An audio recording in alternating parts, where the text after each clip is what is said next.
Ovo mi je inače bilo prvo iskustvo u sudnici i prvo iskustvo suđenja uopšte. A tek u ovoj ulozi ne znam da li se još neko našao u Srbiji zapravo u ovakvom okruženju i sa ovakvim zadatkom.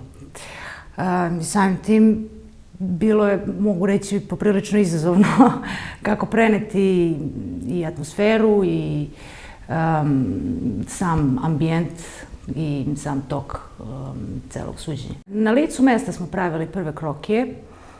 Bili smo suočeni sa dosta poteškoća što se tehničkog dela tiče, zato što kod nas, mislim, generalno u Srbiji nije praksa da postoje sudski crtači.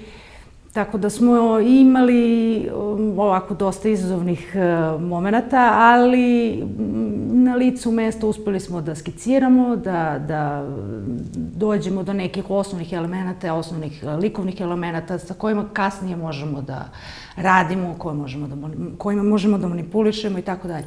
Međutim, i meni Zoranu je u stvari u samom toku procesa suđenja glavni fokus negde bio proučavanje stanja svesti aktera koji su umešani u celu ovu priču, dakle, stanja svesti ljudi iz kojih